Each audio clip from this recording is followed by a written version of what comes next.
agora quero propor algumas reflexões, sempre algumas só, né? Sem pretender esgotar o assunto, sobre a vida comum, vida comunitária. Um elemento também essencial da vida religiosa, embora não haja um voto de vida comunitária, mas os votos são vividos de uma maneira comum. Também um leigo pode fazer voto de castidade, até voto de pobreza e até de obediência.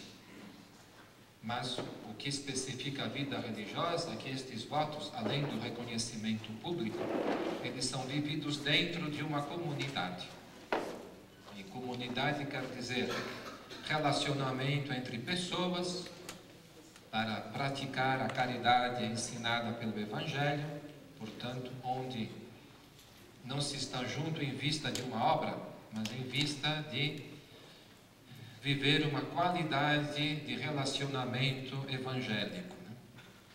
Onde há estruturas, instituição superior e onde há uma tradição de família, uma regra. Então, tudo isto faz parte da comunidade. Então, o perigo hoje, né, é de as pessoas se reunirem e estarem tão assoberbadas de tarefas que nunca têm tempo para o relacionamento verdadeiro. Como, aliás, é um dos perigos nas famílias, né? O marido nunca se encontra com a mulher, né? Porque quando um está dormindo, o outro sai. Quando um chega, o outro já está dormindo, né? E pais que não se encontram com os filhos, né?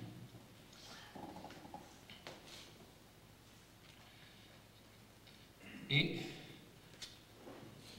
um outro perigo é transformar, né, a comunidade religiosa num grupo de amigos que se ajudam, né, mas não para viver melhor o Evangelho e o carisma da congregação. Então, para este assunto, eu vou seguir um método diferente. Eu vou expor o tema segundo os ensinamentos, né, de Santa Teresa de Ávila, que é doutora da Igreja, e, portanto, se é doutora da Igreja, quer dizer que tem um ensinamento válido para todos. Eu podia ter feito assim para os outros temas, mas como para este assunto tinha já este trabalho aqui que eu fiz alguns anos atrás preparado, então vou aproveitar. Bom, a Santa Teresa de Ávila, como todo mundo sabe, fundou mosteiros de monjas carmelitas contemplativas, né?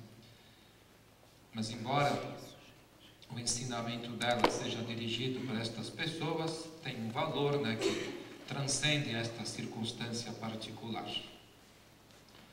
E tudo nesta doutora da Igreja tem três momentos: o momento da experiência, o momento da doutrina e o momento da pedagogia.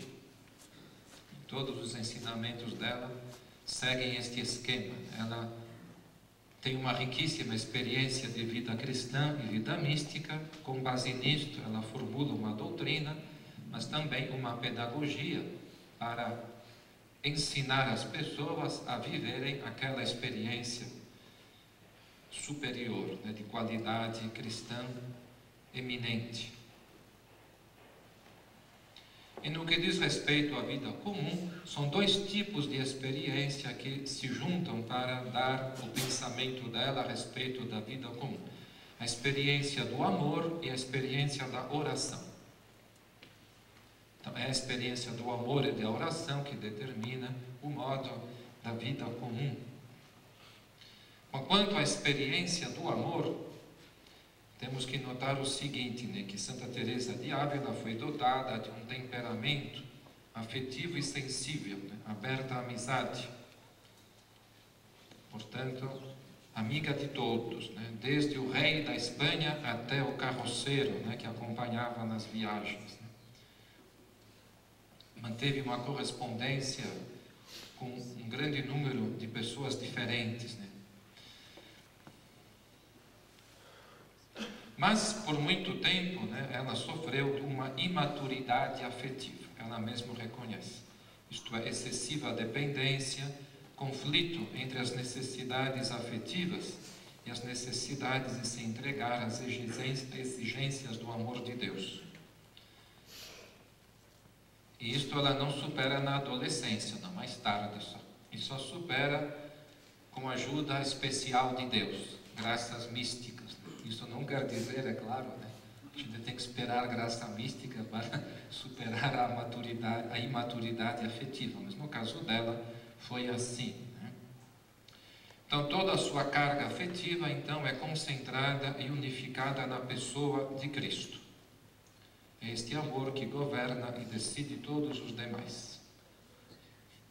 Então ela mesma reconhece que renasce pelos outros um amor muito maior e uma rede esplêndida de amizades.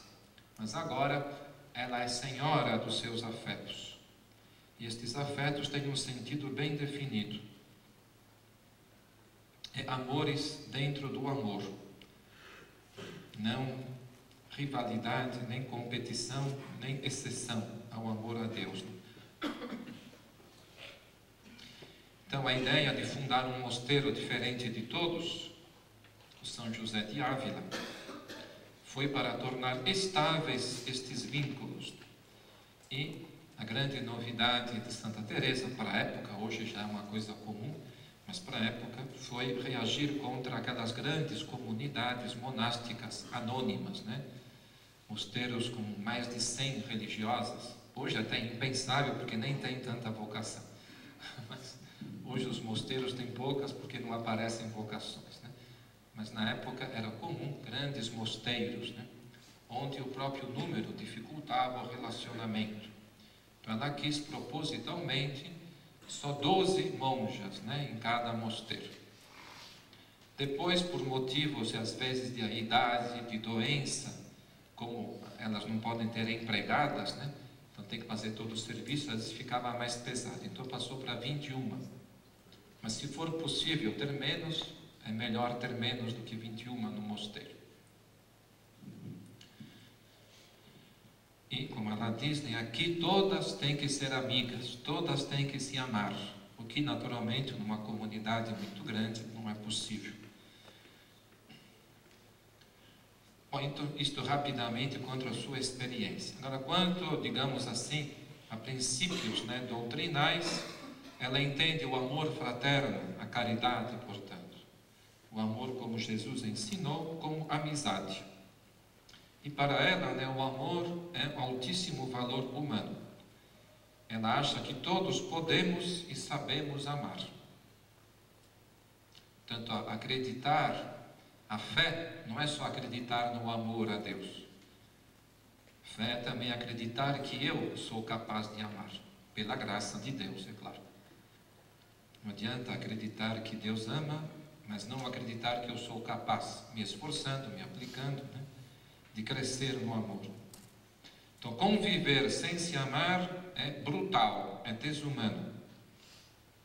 Ela dizia, como é possível pessoas viverem juntas e não se amarem? Isto é um absurdo. E por outro lado, a virtude convida a ser amada. Não é preciso ter pouca virtude para ser amado, pelo contrário. É muito melhor amar-se imperfeitamente do que não amar-se, dizia. Isto é, não amar-se quer dizer viver na briga, no desentendimento, na maledicência ou simplesmente na indiferença, no descaso pelos outros.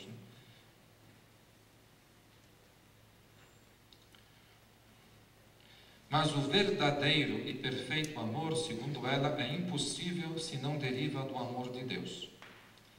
Ou o amor de Deus que já se tem, ou aquele que se procura ter a qualquer custo. Um outro princípio é que o amor é essencialmente operoso. Procura se expressar em obras. Tanto é como já comentávamos do Evangelho, né, onde amar não significa sentir amor, mas agir para o bem dos outros, né, esquecendo-se a si mesmo. Então ela formulou a teoria dos 2 amores, assim chamados. Mas os amores seriam 3, mas o primeiro ela não julga válido para a vida religiosa. Esse é o amor só sensível, né? Então ela fala de um amor puro e espiritual e um amor ao mesmo tempo sensível e espiritual. O amor só sensível é o amor, digamos assim, de pessoas que não querem viver o Evangelho, não têm fé, procuram só a própria satisfação, usam o termo amor da maneira mais imprópria. Usam o termo amor como eufemismo para egoísmo. Então, o que é o amor puro e todo espiritual? É aquele que nasce do Espírito e assume o homem todo sem diminuições egoístas, nem dependência sensível. Nasce da fé e da consciência dos verdadeiros valores do homem, criado por Deus, imagem de Deus. Mira diretamente a pessoa a seu valor interior. Então, este amor puramente espiritual sabe apreciar também valores particulares, como beleza, dons, amabilidade, inteligência, cultura, sei lá. Mas, embora apreciando, não se baseia neles como motivo, nem se detém neles. E este amor dá-se a conhecer sobretudo por obras, e não tanto por palavras. E é claro, disposto ao sacrifício e ao esquecimento de si. É baseado na verdade. Não admite nenhuma forma de falsidade ou de instrumentalização. Nem admite de instrumentalizar os outros, mas nem de ser instrumentalizado. Mais levado a dar do que a receber. Mais a perdoar do que a cobrar. Mas existe um amor que ao mesmo tempo é espiritual e sensível, onde a motivação não é puramente teologal, mas é baseada em valores humanos, sempre valores verdadeiros, mas humanos, terrenos. E as expressões são ainda muito sensíveis e particulares. E a pessoa ainda vive numa certa dependência. Ela precisa ter continuamente a certeza que está sendo amada para amar também. Enquanto que no amor espiritual, a pessoa não precisa ter a certeza de que está sendo amada para amar. Então, é um amor como o de Deus, o amor espiritual. Ama porque tem em si mesmo a capacidade de amar. Não é só reação à atitude do outro. Enquanto que o amor ainda sensível, ele é muito dependente da reação do outro. Se outro me faz cara feia, eu fico triste. Eu só fico alegre se ele me faz cara bonita. Enquanto que o amor espiritual está sempre bem, está disposto a amar, independente da cara do outro, se é feia, se é bonita.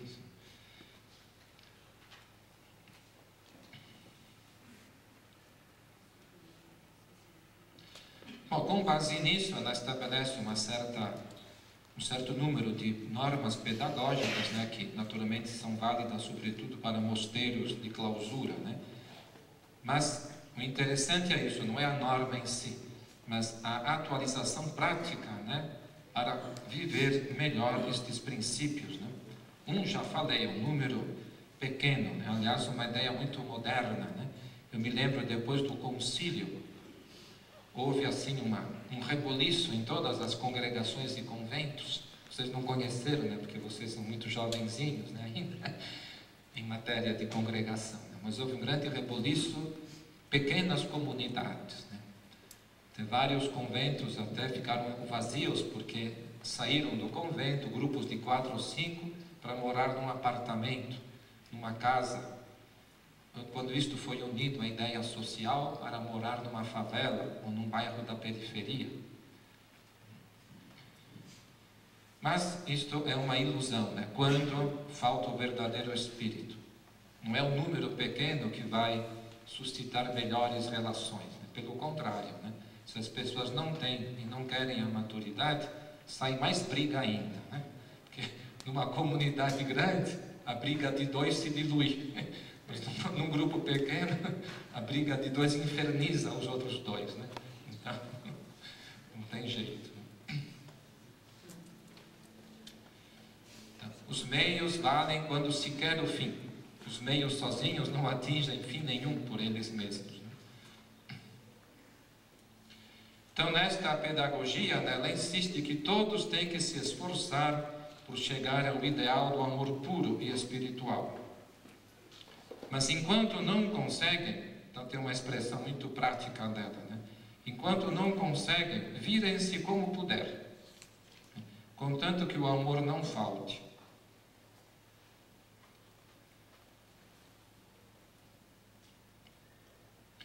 Um outro elemento, né, é a experiência da oração. Naturalmente, todo mundo sabe que Santa Teresa de Ávila é, por excelência, a mestra da oração, né? E no caso dela, a oração é sobretudo oração pessoal, interior. Mas ela está aberta a todas as formas de oração. Ela admite qualquer tipo de oração. Somente que ela quer, né, que aquilo que especifica a sua maneira de entender a oração mental ou pessoal, interior, sirva também para todas as outras formas de oração. E o que é que especifica, assim dizendo, em pouquíssimas palavras, né? Então, para ela, a oração é um tornar-se consciente, atualmente, da presença amorosa de Deus. É consciência atualizada da presença amorosa de Deus. A definição dela é conhecida. O que é orar? É estar, muitas vezes, a sós com aquele que sabemos nos ama. Às vezes ela fala em termos de Deus, outras vezes em termos de Jesus, né? É estar consciente, né, da presença amorosa de Jesus. Todos nós sabemos da presença de Deus, claro, todo mundo sabe. Mas outra coisa é eu me recolher, me concentrar e me colocar eu naquela presença de alguém que me antecede nesta presença de amor e espera a minha atenção. De maneiras que mesmo antes da missa, antes da liturgia das horas, antes do terço ou durante, né, a pessoa se concentra para se saber a quem se está dirigindo. E para ela é mais importante a consciência daquele a quem eu falo do que aquilo que eu falo. Como quando nós lemos uma carta, né? Ler uma carta não é a mesma coisa que ler um livro. Quando a gente lê o livro não presta atenção no autor, mas quando se lê uma carta ou e-mail hoje, né? A gente tem presente a pessoa que está se dirigindo a nós. E nós entendemos o que está escrito com base nesta presença que vem através do escrito, né? Hoje, então, com o webcam, né, ficou melhor ainda, né?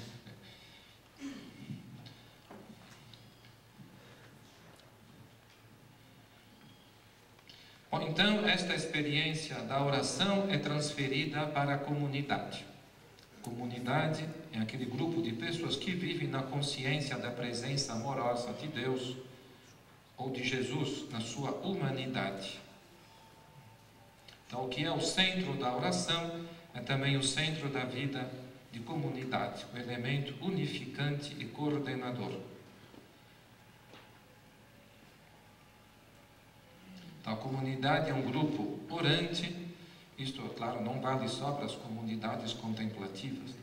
A comunidade é um grupo orante comprometido a se apoiar mutuamente na vida de oração e de caridade, criando, né, um ambiente, estruturas propícias tanto para a oração como para a caridade fraterna.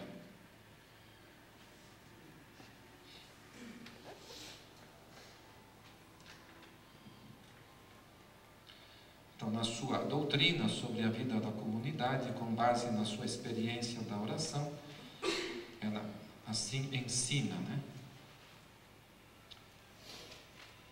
Então, trata-se, diz ela, de uma presença de Cristo real, objetiva, atual. Um fato que nós não produzimos, mas do qual temos que tomar consciência, assumindo-o como centro e fundamento da vida. Na oração, Jesus é considerado, visto ao lado ou dentro. Na comunidade, ele é considerado e visto no meio. Até lembra Clara Lubich, a fundadora dos Focolarinos, né? O princípio é Jesus no meio, né? Sempre, né? Mas já Santa Teresa tinha falado nesses termos, né? E, dado que Santa Teresa é uma mística, né? Então ela teve uma promessa pessoal de Jesus: estarei sempre contigo e com as outras irmãs na comunidade. E numa experiência mística, ela viu Jesus, né, na cabeceira de uma irmã enferma.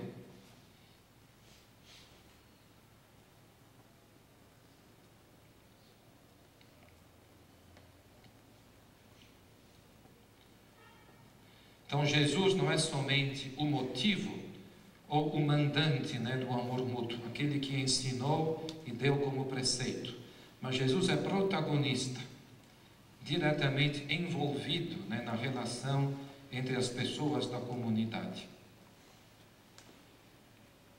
Por isso, né, ela dizia, quando existe desunião entre as irmãs, estão enxotando Jesus. Jesus vai embora, não fica mais na comunidade quando existe desunião. Claro, não momentos que são logo superados, né, mas a cada desunião que se permanece, que é alimentada, né, que é sustentada, né, que se prolonga. Então, o sinal desta presença, é claro, é a presença eucarística, que transforma a comunidade em Nazaré e Betânia, pela intimidade e pelo serviço. Portanto, ela aproveitava tanto a figura de Maria, aos pés de Jesus, né? Maria, irmã de Marta e Lázaro, né? Ouvindo a palavra, como Marta, aqui, disponível para o serviço da casa.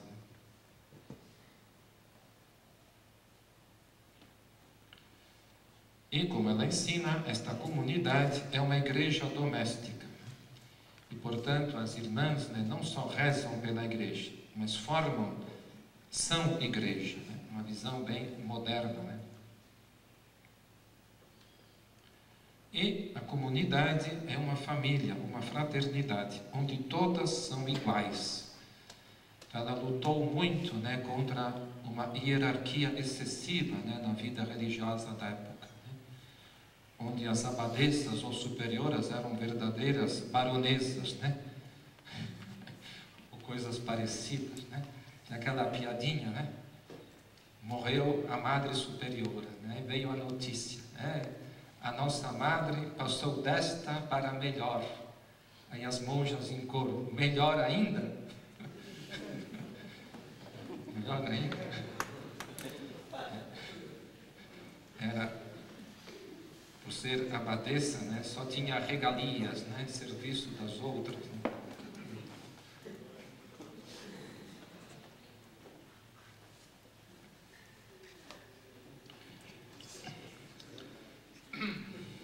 Agora você entendeu?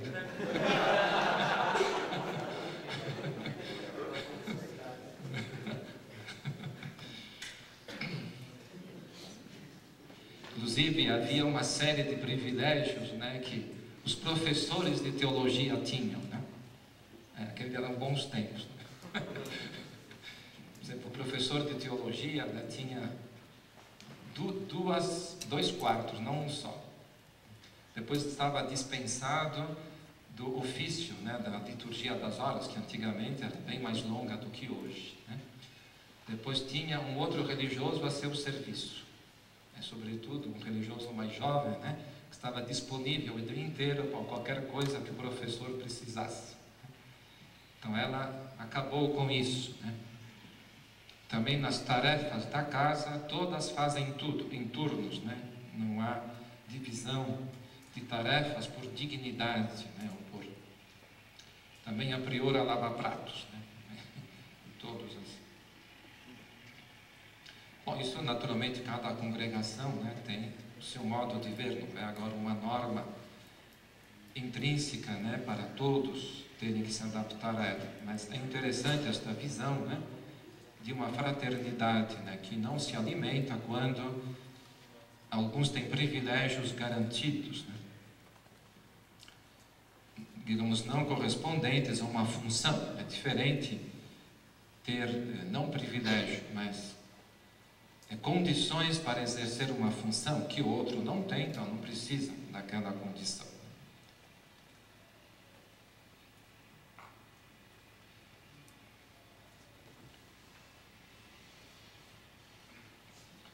Bom, quanto à pedagogia, ela insistia muito em certas virtudes chamadas sociais, que são a eflorescência, a concretização do amor. Então aqui tem uma lista muito comprida. Então, afabilidade, compreensão, abertura para os outros, Um santo triste é um triste santo, ela dizia. E ela detestava, quando uma irmã, em clausura, logicamente, tinha uma postura assim de abertura, até de faltar ao silêncio, e quando chegava no locutório, na presença dos leigos, se mostrava toda recolhida, toda séria. Bom, agora eu tenho que dar bom exemplo, tenho que mostrar que eu sou uma religiosa contemplativa, mas que na verdade na vida de comunidade não era. Então tinha que se mostrar aos outros, assim como é na verdade, sem se preocupar do que os outros vão pensar. Quanto mais santos, às vezes tem algumas frases aqui em espanhol, quanto mais santos, mais conversables, isto é, quanto mais santo, mais tratáveis, se pode dizer, mais fáceis de trato, mais acessíveis ao trato, Não é quanto mais santo, mais difícil de abrir a boca para falar alguma coisa, mais difícil de conseguir chegar perto para conversar com ele. Então a benignidade, o tato, indulgência, compreensão, é claro, a disponibilidade ao perdão. Claro, tudo pode ser manipulado. Também este famosíssimo perdão tão evangélico, A pessoa se acomoda, Bom, como eu sei que eu vou ser perdoado, porque o outro tem muita caridade, então eu abuso, Vou faltando sem preocupação de me corrigir, porque o outro precisa perdoar e eu sei que ele vai me perdoar. Ou vice-versa, eu que estou concedendo o perdão me sinto superior, tá vendo? Você faltou, mas eu não. Eu te perdoo da minha grande virtude e generosidade, eu me digno de te conceder o perdão. Você fraco, pecador, inferior a mim. Então, às vezes fica com esta impressão quando se concede o perdão. A pessoa aproveita do perdão para se mostrar superior. Então, é claro, sempre se supõe que haja uma vontade comum de perfeição religiosa. A alegria, paz, serenidade, equanimidade, Então, nada de mau humor, de levantar com o pé esquerdo, estar de lua, Bom, isso às vezes é inevitável, mas há pessoas que se justificam. Eu sou assim e vocês têm que me suportar.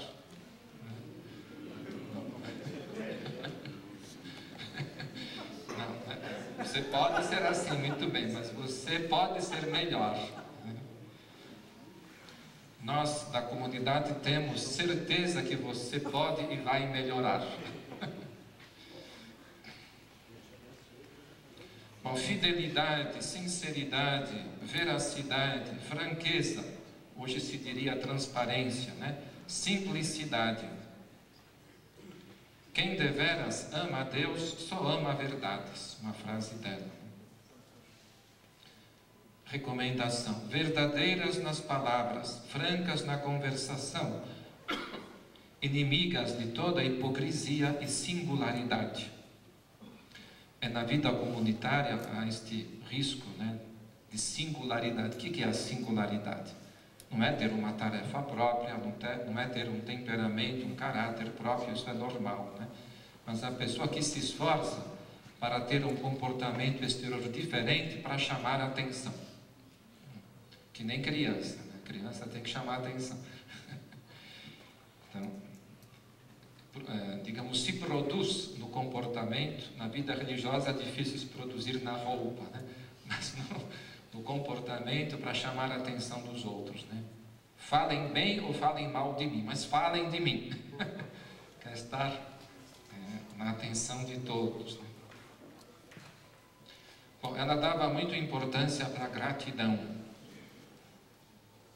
É reconhecimento do que recebemos dos outros. Né? Suavidade e discrição. A exclusão de métodos e modos duros, né? Tanto no comportamento das pessoas como nas estruturas. Né? Rispidez, né? Ela era contrária a toda forma de rispidez. Uma recomendação para os superiores e para aqueles que desejam ser superiores. Né? Onde é que está aqui? A priora procure ser amada para ser obedecida. Isso está nas constituições, não é nem uma recomendação espiritual. Está como regra nas constituições. Né? A priora procure ser amada para ser obedecida.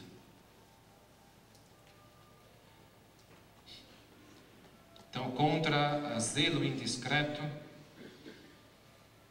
aquele zelo de que está sempre olhando os defeitos dos outros, né, para poder exercer a caridade, né, corrigindo. Isso é.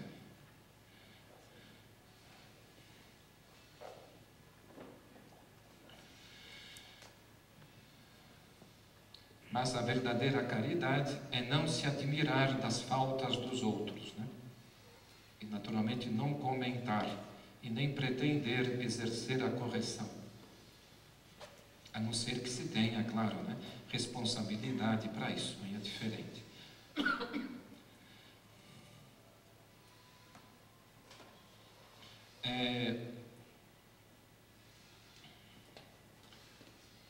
Magnanimidade, uma virtude tipicamente teresiana, né? Se alimentar grandes desejos, mas com realismo. Né? Diz que, sobretudo para a mulher, isso é muito importante, né? Porque a mulher facilmente se perde em minúcias e não vê o conjunto. Né? Isso é bem feminino. Né? Então, por isso que ela queria que as religiosas, mas isto vale para todos, assimilassem, né, as grandes intenções da igreja, e não só preocupações pessoais. Né? Aliás, na intenção dela, bom, isto já passa para outro assunto, que é o apostolado. Né? Então, nenhuma é carmelita para a própria santificação. Ela não pensou a vida religiosa como santificação pessoal.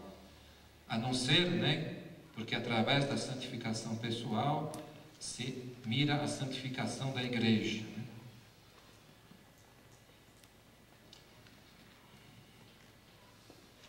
Então, e para isso, né, comungar com as grandes intenções da igreja, do Papa, e, naturalmente, né, do Evangelho, mas mesmo as intenções atuais, né, do Papa e da igreja.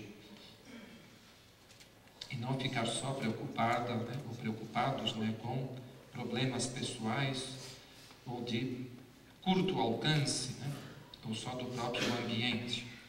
Claro, os grandes desejos têm que ir com realismo, né, para não virar sonho, né, de quem sonha em coisas que nunca poderá fazer e não vê o que está debaixo do nariz para ser realizado de maneira muito mais acessível. Né?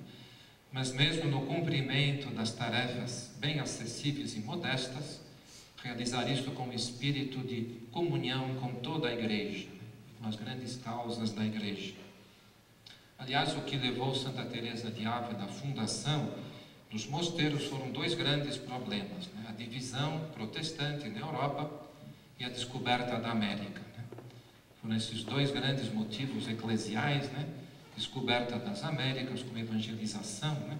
E as divisões religiosas e guerras religiosas, sobretudo na França. Né?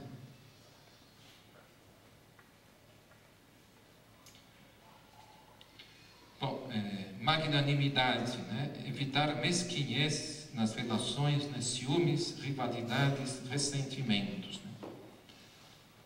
Todos têm obrigação, né, de fazer tudo para superar estes sentimentos, né, que às vezes surgem nas pessoas sem que elas queiram. Né?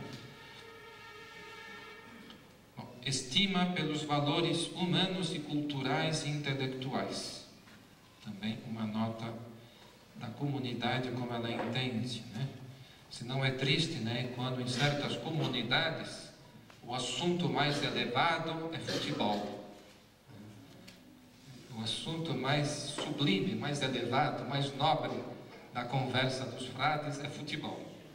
Isso é o mais elevado. Então, quer dizer, isso é triste, né? Porque não, se alguém introduz algum assunto um pouquinho diferente, já é visto como arrogante, como querendo se exibir. Ou então troca de receitas, né, culinárias também. Não que seja proibido falar disso, mas quando o assunto melhor é só esse, né, realmente.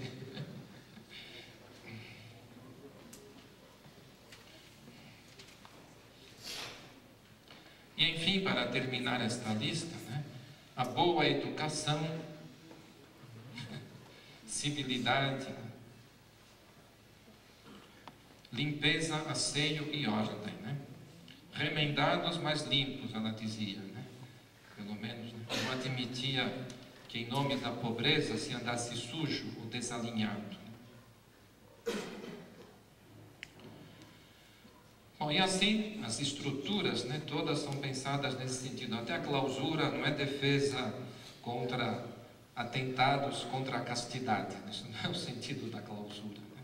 Mas é preservar o ambiente de intimidade da comunidade. Não é, portanto, a oração e o silêncio ou evitar a influência do mundo, né? Mas a finalidade principal da clausura é favorecer a estabilidade das relações. Claro, hoje as congregações masculinas nenhuma tem clausura neste sentido, mas sempre tem que evitar, né, que as influências externas, né, impeçam ou dificultem o relacionamento entre os irmãos. Bom, já falei, né, da não distinção de classes entre as freiras, né, distribuição dos encargos entre todos.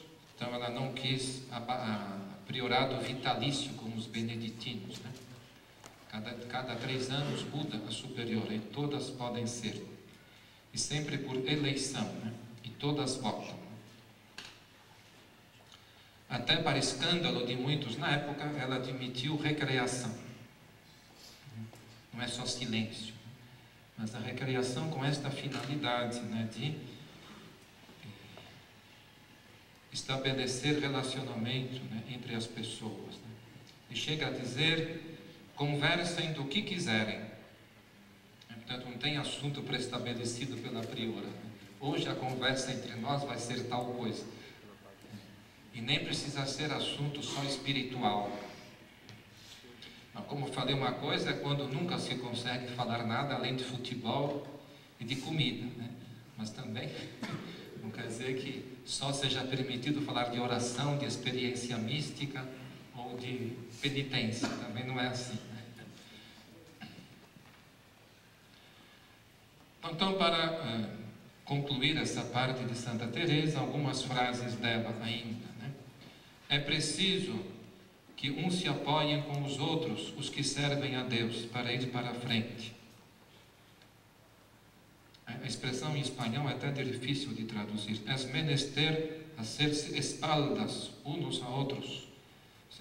Ficar assim encostado um no outro pelo ombro, né? Formando um grupo, né, para servir a Deus e ir para a frente. É preciso, nestes tempos, amigos fortes de Deus para sustentar os mais fracos. Bom meio para se relacionar com Deus é tratar com seus amigos. Se alguém começa a consagrar-se a Deus, há tantos que murmuram que é preciso buscar companhia para defender-se e assim ficar mais fortes. A priora procure ser amada para ser obedecida. A caridade cresce quando é comunicada. E uma oração dela, né, a respeito de um religioso que ela conheceu. Uma oração: Senhor, não me ireis negar esta graça, olhai que esta pessoa é um bom sujeito para ser nosso amigo. E um testemunho, né, no processo de beatificação, né, que começou logo depois da morte. Quando a Madre Teresa estava com suas monjas, o que lhes recomendava era que se amassem muito e tivessem muita caridade umas com as outras. E quando alguma cometesse uma falta, a outra não se admirasse, e cada uma considerasse como gostaria que suas faltas fossem dissimuladas, para poder tratar as demais da mesma maneira. Aliás, um outro testemunho, isso inclusive na época em que ela não era ainda lá grande santa, né? Quando ainda estava na sua juventude, né? Que ela esteve primeiro no mosteiro e depois saiu de lá para fundar o dela, segundo estas ideias e outras ainda. Mas no mosteiro anterior, que era um mosteiro muito grande, com muitas monjas, né?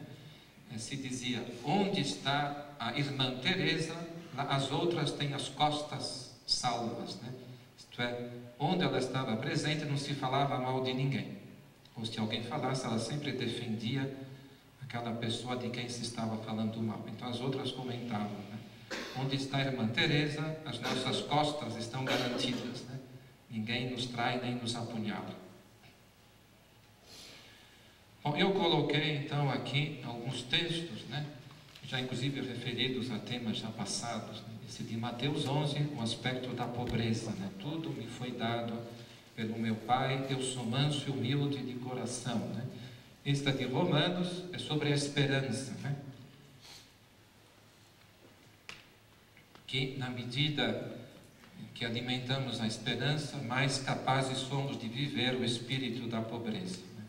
E não só prática exterior.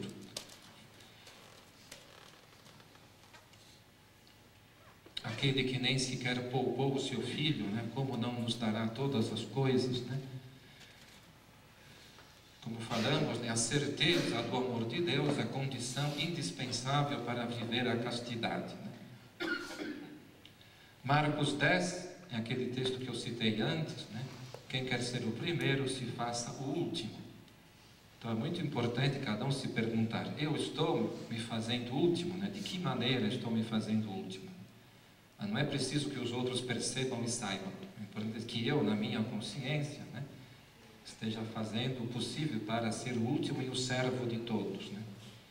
Isto vale desde o superior maior até o noviço que entrou ontem, né? O postulante que entrou ontem aqui na casa, né? Maneira de dizer. E estes dois textos agora que diz respeito, né, à vida de comunidade, né, as relações.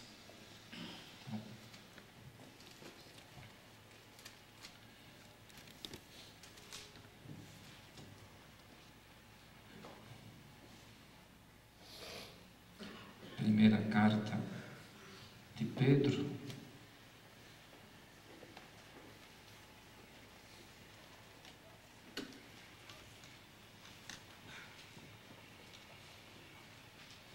Interessante a colocação, né? Pela obediência à verdade, purificastes as vossas almas. Então, obedecer à verdade. E como consequência, obedeceis à verdade para quê? Para alcançardes um amor fraternal sem hipocrisia. A hipocrisia quer dizer aqui, fingir que se ama, para usar melhor a pessoa, né? Ela se sente amada, então vai fazer o que eu quero, mas na verdade eu não amo, eu simulo o amor. Isto pode ser com mais frequência inconsciente do que consciente. É difícil alguém propositalmente fazer isso, né? Daí a importância de um exame de consciência, né, para ver o que realmente move as nossas ações, né? Não basta saber se aquilo que eu fiz é certo ou errado, é perfeito ou imperfeito. Também nas coisas exemplares eu tenho que examinar, mas por que eu fui levado a fazer isso exatamente? O motivo que a gente diz ter sido o nosso não é necessariamente aquele que realmente foi o nosso motivo. Então, amai-vos uns aos outros ardorosamente e com coração puro. Coração puro é aquele que só quer o bem do outro e não se preocupa com o próprio. Então, mais para frente, rejeitando toda a maldade, toda a mentira, inveja, maledicência, etc. E os outros textos vocês podem ler também, uma lista de recomendações aqui, a serem meditadas por nós, examinadas, como eu estou praticando, como eu posso viver melhor isso, como eu entendo, inclusive até para se conversar uns com os outros. Muito bem, então concluímos por aqui.